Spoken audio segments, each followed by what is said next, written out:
We'd just like to give a big shout out to So Sweet. They're going to be supporting our podcast and sent us some lovely treats. If you want some as well, all their details will be in our bio. And give them a follow on Instagram. Hello guys, welcome to another episode of the Mental Health Podcast. Firstly, I'd like to introduce our new member, Hayley. Thank you for having me. And I'd like to introduce our guest today, Michael Woodgate. Hello. Life coach. Also, you head up the Charitable Trust, Michael Barnard's. Excellent.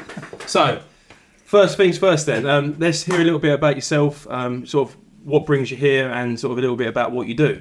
Okay, my role, if you like, as a life coach. Life coaches use what we call practical psychology, and I qualified back in 1989 and working primarily with adults. But later in life, when I retired from social services, I set up my own business, which was a company called Soul Life Coaching. And then I got to know about the Michael Barnard Charitable Trust, and I was working in schools at the time, working with sort of like ages 11 to through to sixth formers. And I was then requested by the charity to possibly work for them and to kind of like maybe focus all of my attention on schools. Okay. And that's where we kind of like where we sit now. And we've been doing this since October 2018 with the Trust. Excellent. So what do you actually do? What do you actually do though? Okay, so what happens is generally in schools with children that have difficulties in schools, they have a referral to outside fraternities. And those current waiting lists vary from about 13 to 26 weeks. And these are kind of like people that are outside of the school organisations. And often those children don't get seen anywhere near the time they need to get seen. Where at the moment we are able to turn around a referral in about 72 hours. So where the referrals to like CAMS and Mind and things like this and Yellow Door and things like this take quite extensive time. And it's not because they don't wish to respond, it's just they don't have the workers, but the referrals outweigh the workers. But currently we are able to turn a referral around in about 72 hours. Oh, we were talking prior to the podcast, and as I'm a primary school teacher, I completely understand the need for this. And like you said, the process of getting children the help is so slow. Absolutely. Would you say that the need for such support has, since you've been doing what you do, obviously your turnaround is quicker, has increased? Have you seen a massive increase in the need for sort of wellbeing and mental support for children of that age group, so the sort of secondary school age group? There has always been a huge need for young people in schools, except that it doesn't always get highlighted. You don't always get to know about this. But since working sort of focus within schools with my counsellors, we have seen a massive increase in support and help because we have a very good success record. So what we find now is happening is students are self-referring. They'll come to us. And that age group is fantastic. Absolutely. They'll come to us and say, look, you help my friend Hayley Kyle or whatever it might be. And they say, like, can you maybe kind of like help out me because I have these difficulties or whatever it might be. So we then send them into where they need to be in the school to get that referral sorted. And normally we are seeing that child normally within, say, 3 to 4 days, Well done you, though, for creating that environment, because it's not easy for that age group to put themselves forward. So they must feel comfortable, they must feel, so that's really, really good. So what would you say is the first step? So obviously you're working with practitioners to help highlight and notice these signs from an earlier, that's probably really important. But then what's the next steps? What do you do then? So they come to you, they say, right, I'm really struggling with social anxiety or stress from exams. Okay. What would you do then? So after the sort of referral part, so the turnaround being 72 hours. Once the referral has been made, on that referral there is like a section that's called SDQs, which is Strength Difficulties Questionnaire. And that is like a psychological snapshot of where that child is right now. It's broken into 4 areas, and it will highlight any kind of anxieties, any kind of like academic weaknesses, or whatever their problems might be. And there's a scoring system there. So that kind of puts them on like a generic scale, if you like, that helps us to know where that child sits and maybe how we can sort of like tail our to kind prioritise. But also to like for their therapy to be bespoke. Yes. So we're working. That someone might be a self-harmer or something, or they might have just heightened anxiety through exams. So you would like tailor that according to what your referral, like is giving you, kind of thing. Yeah, super. So is this something that's kind of anonymous to an extent with the child, or is it when they come to you, you have to highlight it to teachers, or do they come through the teachers to you? Right. Normally happens when the referrals come to us via the kind of like the safeguarding team within a school. So they're kind of already aware of the situation. Absolutely. The child, that is met with a safeguarding officer will be told that we are going to like internally refer you because we have these guys within school, and then that questionnaire is joint filled out with that child. So when it comes to us, we've got like kind of like those points already marked out for us, and then we will score that, and then we can then tailor that. I'll look to my counsellors and see which one is best suited to work with that individual. Brilliant. So we try to match the practitioner with the child, but it's just obviously having. So is that with the safeguarding? Does it go to the how? Like, because obviously I'm just trying to work like with the parents as well. Okay. When it gets to the safeguarding, is that already a point where the parents are involved, or do the kids go, I don't want my mum and dad to know? Because their age is an issue, Right. isn't it? Yeah. Obviously, because they're under 18, they're kind of... Yes. Okay. On occasions, the child might say that I don't want my parents to maybe know that I'm receiving support in school. However, the schools are kind of governed by law, if you like, to kind of get a parent's kind of consent, or at least say to that parent that that we are providing in-house support for your son or stroke daughter. It's kind of like it's law. But we kind of like normally insist that we're not mentoring or counselling without parents' permission. That makes sense. I'd love to know some, obviously client confidentiality here, but I'd love to know some success stories, if possible. Or so what has the child had to deal with? What strategies have you put in place, or they've built themselves to my goodness. There's so many, because there are so That's many. a good boast. I'm not going to lie. Which one? Okay. Stands out. Well, what stands out for you? Well, I think sometimes it's like being in the right place at the right time. I was in a particular school where I was seeing a year 11 student for the passing of her brother. Her brother committed suicide. And she was dealing with it the best way she could, and her parents were also trying to cope with this tragedy. And because of the tragedy, sort of like, it was affecting her parents in a really difficult way. So much so that, they maybe were drinking more than they should have been doing, etc., etc. And I came back after an Easter break, and I was confronted with this young lady, and I was also with a member of staff to say that because of the tragedy of the loss of their son, that the father committed suicide that weekend. And when less than 24 hours later, the mother also committed suicide. That poor girl. So that girl was left with herself and a 14-year-old daughter, a 14-year-old sister, just year 11. 15. Yeah. So I sat before this girl and I said, "There's absolutely no training, nothing I have in which there's no textbook that runs you through that, does it? All I could do was see her through the remainder of school, but that was, and so then I was able then to kind of escalate my support for that young lady, and meet her daily, and meet her at the end of school and break time and stuff, where if an outside counsellor was within school or a coach or whatever, they would not be able to do that. And that's what the Michael Barnard Trust kind of like insist on, is that we will kind of put that support in where it's needed. And that young girl was able to finish her exams. Well, you were her constant. That's all you were. There was nobody there for her, so it was you were, and that's what children need, that constant. Are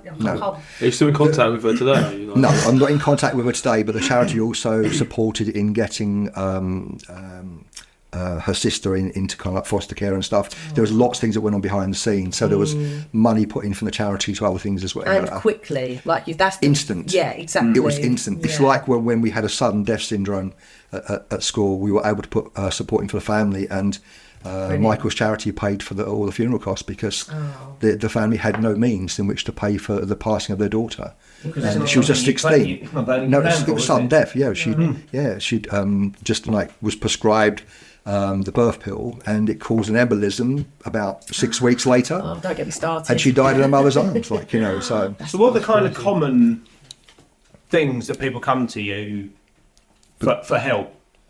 the most common thing around today is anxiety. Around school, or maybe sort of like just life in general. But social media has a lot to do with this, because we have a lot of students that come to us that have been heavily berated and bullied over social media. Oh, yeah. Social media is awful. You know, and it causes like so much problem. And what happens is that child becomes kind of like isolated from their friendship groups, and isolated probably within the school.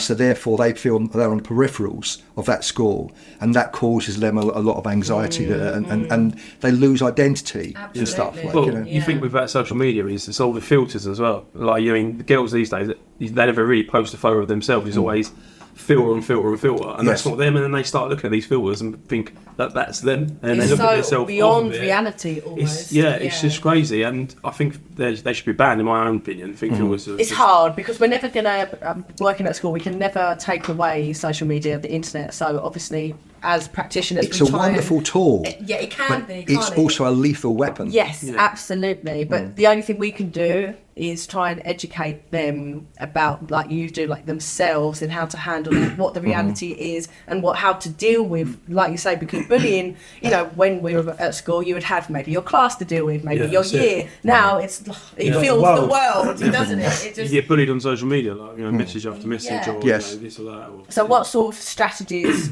would you do with these young people if they come to you, they say, oh, I've got no friends in real life, and this is happening from, like, you know, from social media? What would you do then? The strategies are really, there's so many in which that you would apply to someone's life. Because like I could apply strategies to your lives. It's like if you, it's very much exactly. So when they come to you, like, the perception is that their life is like this kind of like tightly wound ball of knots. Basically, that's how they see their life, and they can't see any way. As well, isn't it? Exactly. Yeah. So what we try to do is through time is to unravel those knots. But before you can do that, it's no good like just bringing all of your training to the fore and saying, well, this is what we're going to do. You have to make a connection with that student, because if that connection is not there, then they're not going to trust you. No. And often when they come to you, their arms are crossed, their legs are crossed, because you're wearing a lanyard, which is school policy, isn't it? So exactly. So, and often sometimes we will take those lanyards off. Like, you know, and we will sit with them in a maybe a less formal environment. Totally. And once you make that connection, when there's like a little bit of trust there, then you can start to talk through their kind of like problems, and you kind of like target the things that are most paramount to them, and you kind of then get them to look in an objective way to those, and a more maybe educated sort of like knowledge, if you like, of how to resolve these themselves. Like, you know, it's kind of skilling people up. Absolutely. I love that you do that. You kind of just take the lanyard off, take the uniform off. Well, it disempowers us. Absolutely. Well, because obviously in their daily routine at school, teachers have to set those boundaries, so they probably do feel like there's that, you know, I can't say this to sir because, you know, so I think that's just wonderful. Yeah. And again, you wouldn't get that necessarily with external agencies, because you might see a different person in 10 weeks' time that you didn't connect with. So it's just it's 6 weeks, to be honest. It's 6 weeks, and then they have to they make, and it's a referral. Then you've got to start all over again. Exactly, But there was a year 10 boy that didn't want to talk to me, and I just took my jacket off, took my lanyard off, and I sat on the floor, so he was elevated above me, and I just completely disempowered myself. And I said, look, we need to talk like about this, otherwise we're not going to move forward. But then I think he could see that I was sincere, and he was then happy to maybe to share, and we had a good working relationship together. Like, you know. Brilliant. I mean, I know, like, a lot of people think that the kids don't have mental health issues. They think, I mean, some people think that mental health doesn't exist. But obviously, I know that, you know, my son's become a lot worse after the lockdown and all that stuff. Getting back into school, very anxious, and you know, I spoke to you about my son, haven't I? Before. You have, yes, and said, you know, so would you say that since we had the lockdown and all the COVID stuff, do you think it's made, is it impacted more, or is people more? Most definitely. We're still dealing with echoes of COVID, and those echoes are kind of like would never have been if it wouldn't been for COVID, because we are dealing with young people that would possibly have had no issues at all, but when they were like being schooled at home and they were like logging on at certain times and doing the online lessons, they got used to that kind of like isolation, and they were able to function very kind of like function a lot better. And when they come back into school, there was that anxiety of dealing with all the noise in between lessons. Totally. Exactly. They're so used to that communication not being in person. Absolutely. Completely. Yeah. We found that even from the primary school. It's just, and then you just, as you go younger, obviously from the ones just coming in, the speech and language is an issue because they didn't have that interaction. Go up a little bit. They're not making, they can't play together because they've not had that practice. And then obviously going into secondary school, I'm sure, peer issues are a thing. Coming into a classroom is quite overwhelming actually after having such a recluse way of learning. I'm sure even the authority, because you think I work from home and you can do a lot of things that you can't do in an office, like walk around in your shorts and t-shirt, and you can just go and make a cup of tea. And I think kids, we all know kids will push boundaries, and they push because they want to know where those boundaries are. Absolutely. So when you're sat at home and you can lay in bed and do your schooling and wake up 5 minutes before you're supposed to start your lesson to then go back to school. It's a routine, isn't it? The routine goes. I think there's got to be a potential that even the authority being having to then realign with authority has got to play a massive factor. Because the parents obviously struggled during lockdown, so now we want to transition that family unit structure, them going to school. That's a complete. Yeah, we're still definitely recovering, aren't we? From COVID. And there's like physical evidence of that in the classes today. You will see the academic students, the ones that want to do well, that want to kind of like absorb the information and get their GCSEs. And if you've got like a disruptive class, you will see them like put their pens down and they're like this because they can't cope with the noise around them, and they want to be back. They've actually benefited from not having that distractions around them. So that they feel they no longer can work. And I have students come to me and say, look, can you do something about the class? Look, I can't learn. It's noisy. Because it only takes 1-2 disruptors, and of course it's chaos. And that's where a teacher's focus goes. Absolutely. So there's actually evidence of that right today of those students that have been affected because they were taught in a different way during lockdown, and now they're back in the kind of the public domain of school, and you can see them physically struggling to deal with that. Do you see that in schools with like kids that suicidal and stuff like that? Is that a thing in schools or? Right. Yes, we get often some of the referrals will say this child has said I want to end it all or whatever. And I, and along with my counsellors, have dealt with individuals that have voiced that. What ages? Oh my goodness! Even the young ones. Yes. Well, for some reason, the younger ones seem to use that as almost like a throwaway statement. When things get really bad. That's how they feel that at the time. Do you think it's a throwaway statement because they just want to be heard?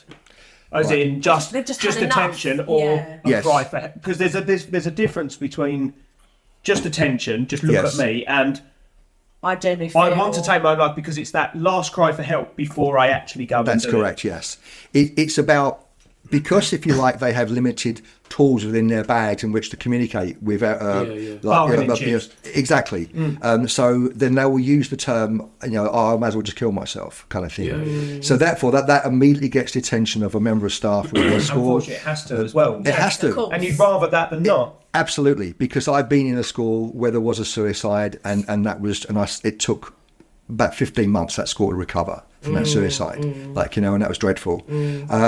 So they will use these terms, that I'm going to kill myself, whatever it might be. But we have to then unravel that. We have to kind of look deeper into that. When you look deeper into it, there's probably something that they've really blown out of proportion that could be sort of looked at.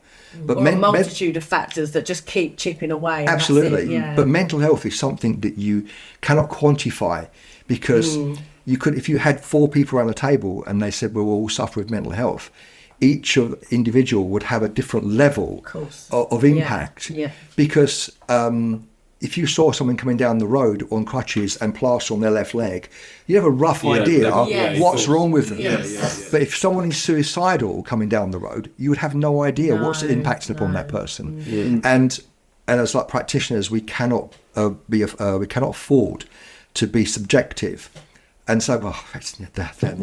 And again, there's no textbook kind of. This is what a person would act like and be like and look like. Yeah. When, I don't know if you saw the Norwich City video. That's what I was about to say. And it was a video done for World Mental Health Day of these two Norwich supporters that go to every game, sat next to each other. One was really quiet, really like, I'm here, and the other one was all loud, brash. Oh mate, you alright? How you doing? And then it comes to some people show signs of suicide, some don't. And it was the person that was loud and brash and jokey that took his life. That's right. And everyone generate away. Because your bias goes, where's that quiet one? He's depressed. I'm expecting him. Like, we know where this is going. That's who's going to take their own life. And it's so powerful, wasn't it? It was so. It's gone viral. I haven't seen it. I'll send it. If you could send me that link, that'd be amazing. But yeah, like I was saying, there is no textbook. This is what a person will be acting and looking like when they say they're suicidal, or they don't say they're suicidal. That's not so. You've had to deal with a student that's actually been like that. Yes, yes. I personally have, and I know that my counsellors have as well. Like, it's what does that do to you? Like, okay, that's a good question. How do you switch off? Because we have to try. When I did my coaching way back, they were concerned about me because they said that you'll probably make an excellent coach, but also you're going to make an excellent sponge. And they were wondering how that I would cope with the onslaught.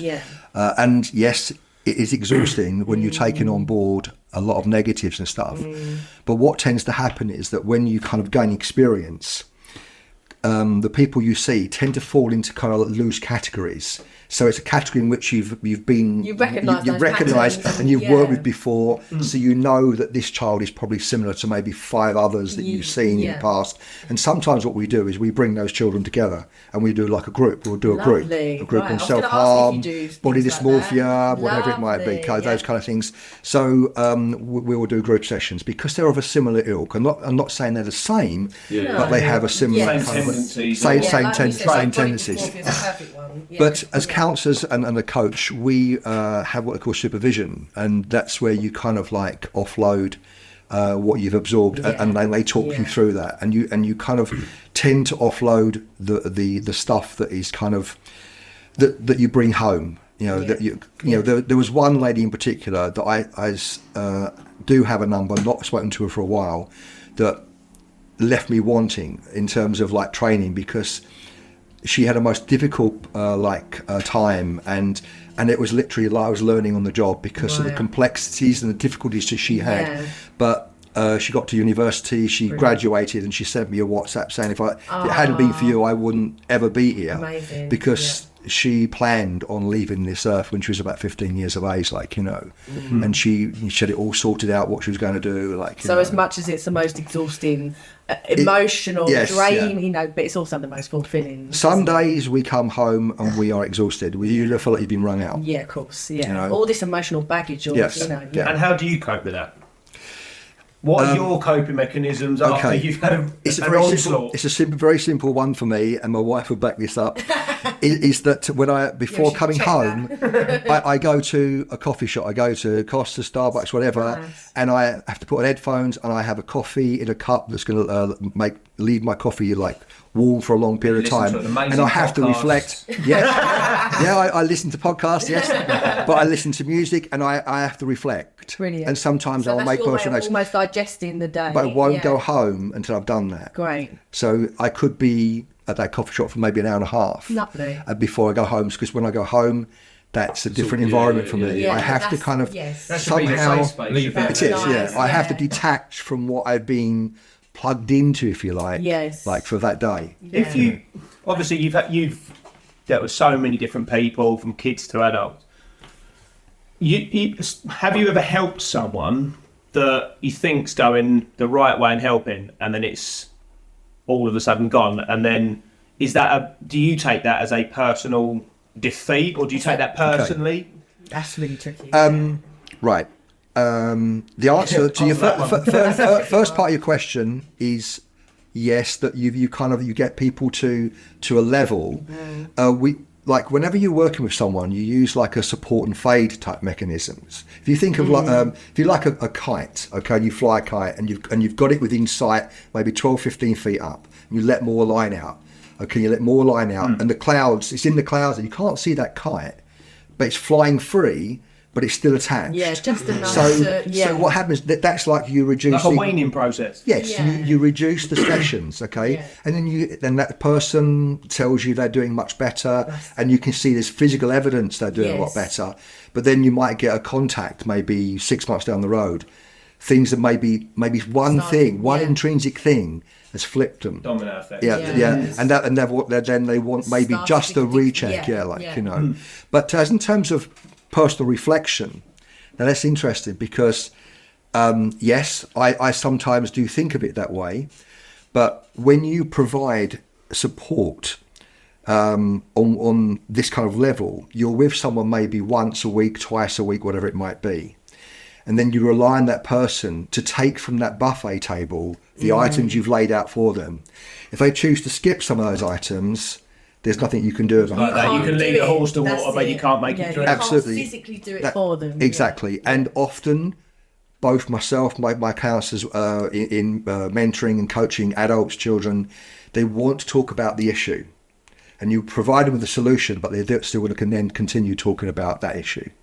So is that because they're not maybe ready to deal with it, or they, why do you think that is? Because you're right, sometimes you can advise people, provide the support, provide the strategies, and they still might not choose. Do you think it's a choice in terms of not being ready to make that step, or is it a willing to, or because it's hard work? Mental health is hard work. That person has to be ready to kind of make that move. You've got the right man sitting next to me now, because like Matt's son was his initial motivation, and then the remaining 95% was personal discipline, in order to achieve what Matt achieved. And that's where that you have to kind of try to educate young people to a point where they have enough information to make an informed choice.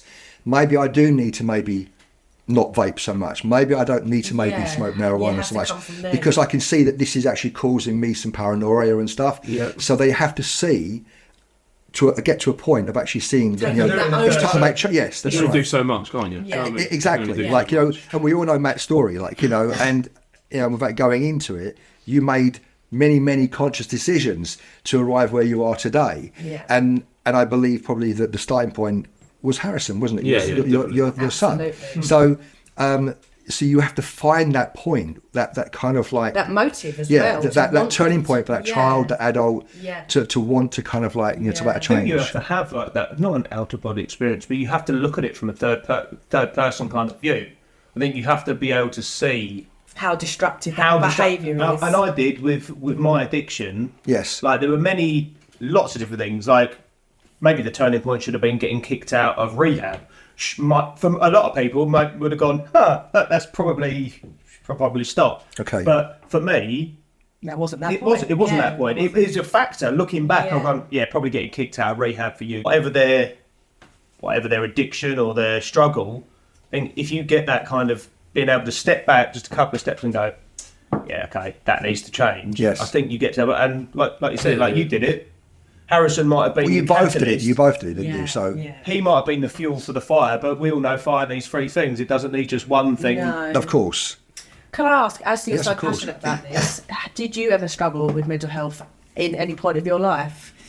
Yes. Yeah, I was thinking, because it comes from a passionate place. So that's kind of like a wound that still is kind of like there, and basically, as it always will be. Of course. I tragically lost my father at 14 years of age, and my mother. I said goodnight to my father, and this was over 50 years ago now.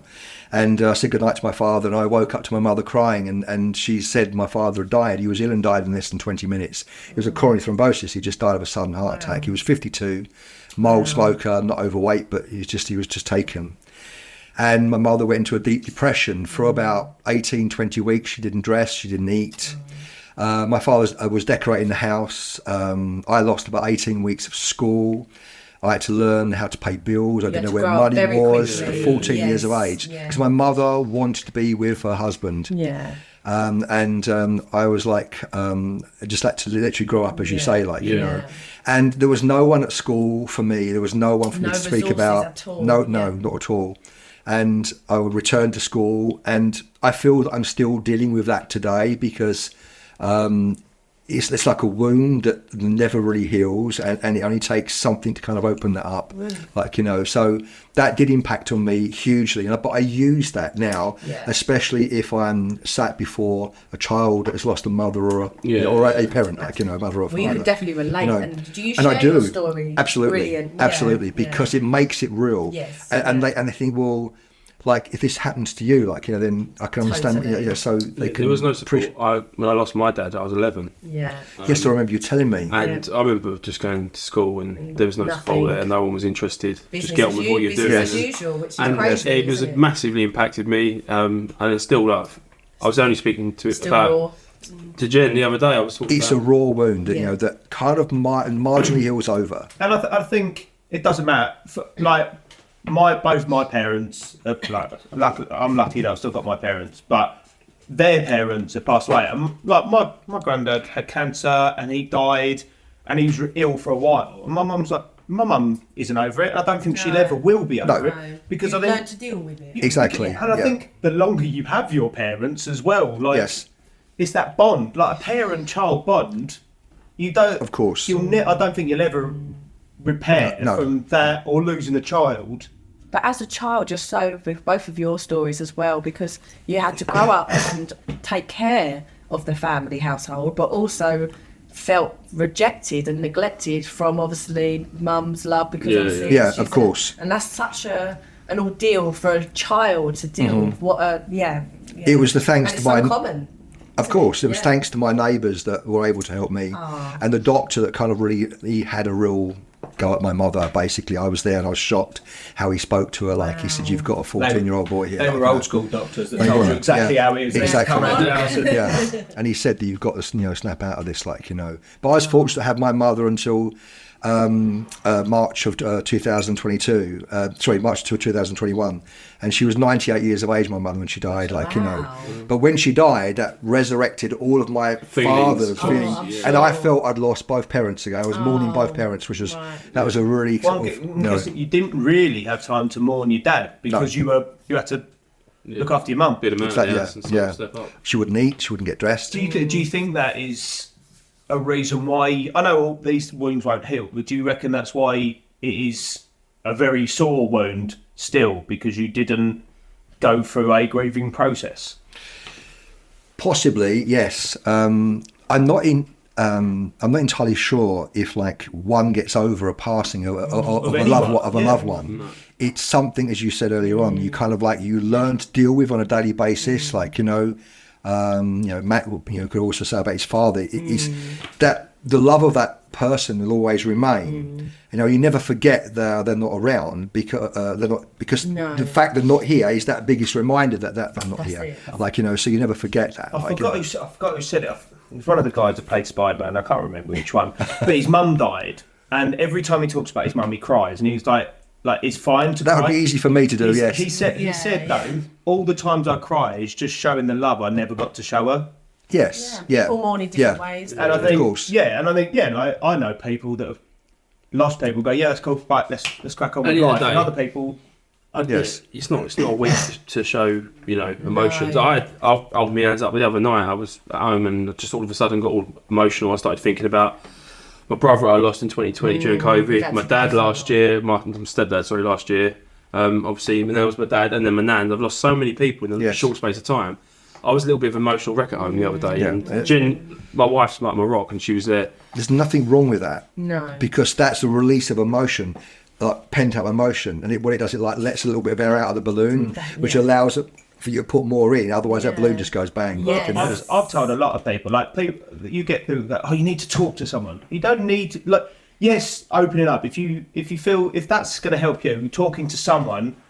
But even if I'll have days where I'll just either play my guitar or listen to songs that I know, I can guarantee, I play them purposely so I'll cry, because I know the songs that will make me cry. Okay, outlet. you want to draw the emotion out. And I'll sit there and I'll have a little weep and a little like pathetic moment in the corner on my own. Yeah. But if, like you say, it's that release of that of the balloon, just enough, just to. It's healthy get to you do through. that. It's healthy to do that. Totally. It is healthy. It's not all about like having to open up and talk to people. As long as you're kind of releasing emotion somehow. As long as, exactly. As long as And in a someone healthy finds way.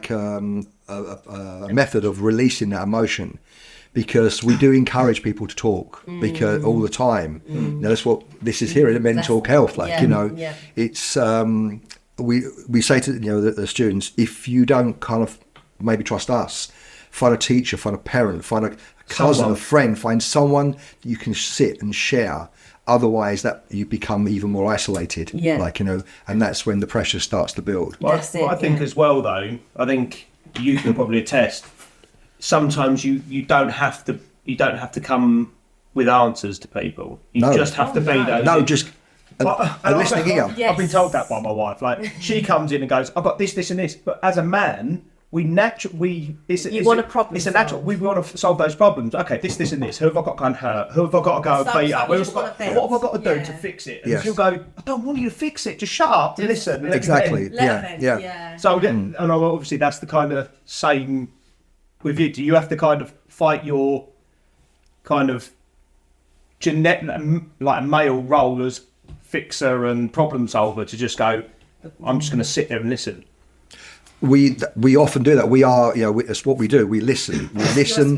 You're a sponge, That's right. That's what I said earlier on. You absorb all this stuff, and it's just giving that someone like that little bit of attention. Well, let's go and have a chat. So you take them to one side, then they feel then you've given them something. You've cared enough to give them time to listen which to them. is so lacking often in my goodness, the school, and sometimes their family they don't get that one-on-one time. That is an absolute luxury, isn't it? Absolutely, yes. And depends on the parental indoctrines that they're subject to, but often that we'll get boys that say, my father just gives me a clip around the ear and said, get on with it.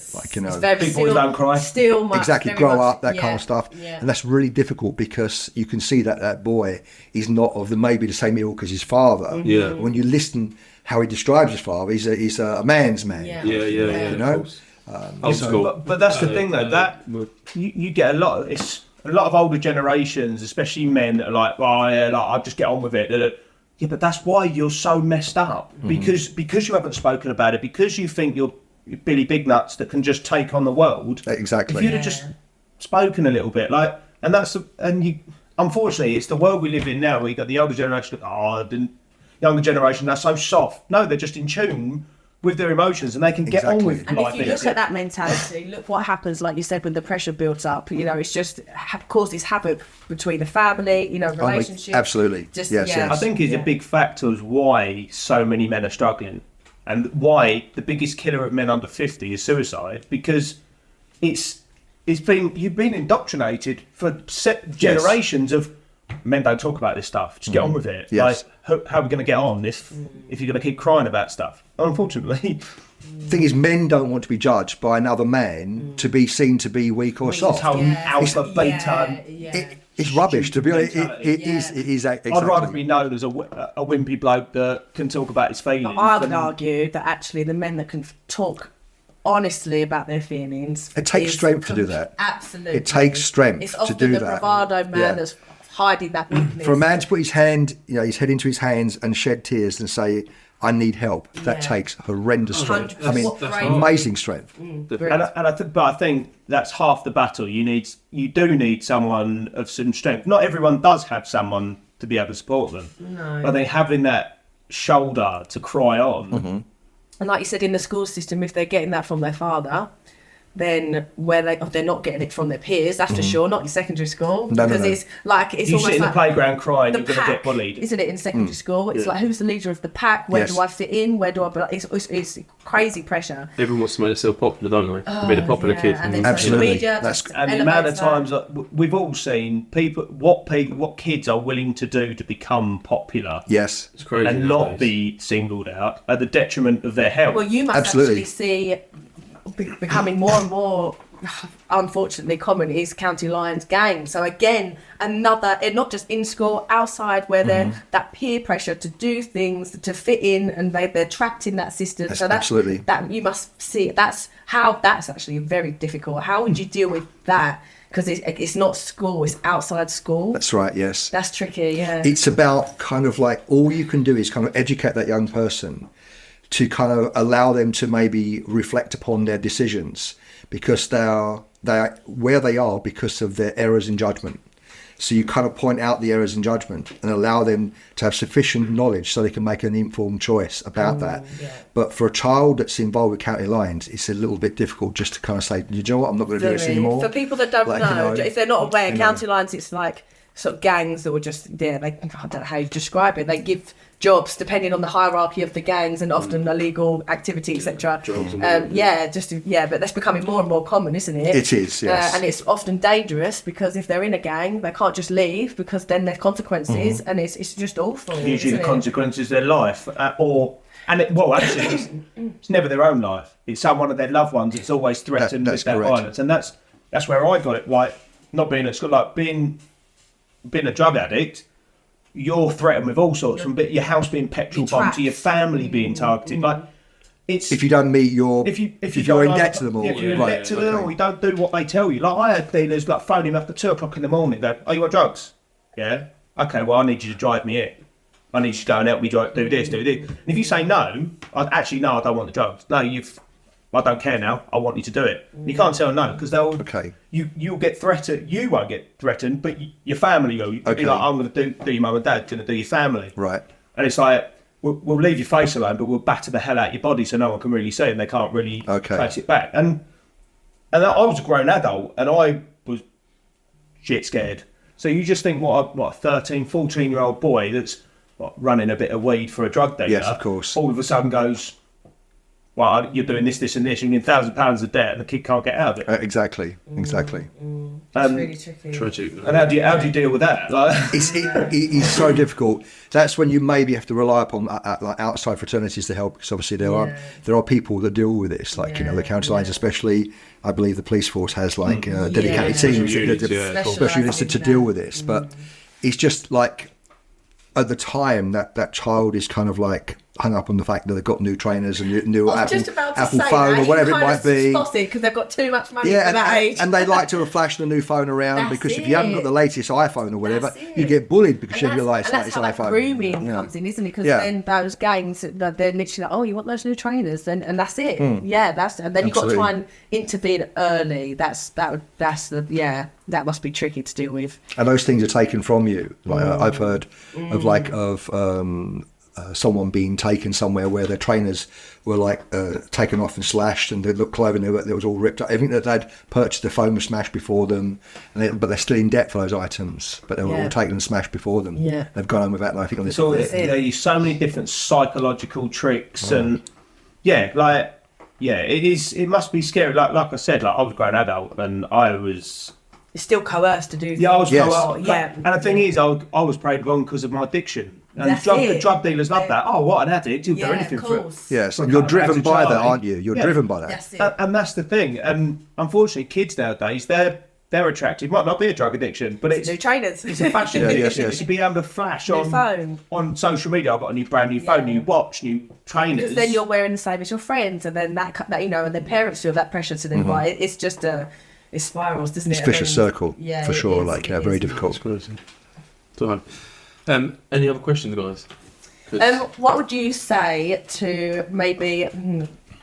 It's hard because what would you say maybe to either young people listening, or potentially maybe parents that may be listening that either might be concerned, or have you got any advice, any top tip that you'd like to leave us with? Obviously, what you do is just incredible. Okay, thank you. Phenomenal. Thank you. Well needed. But any tips, any last words of wisdom?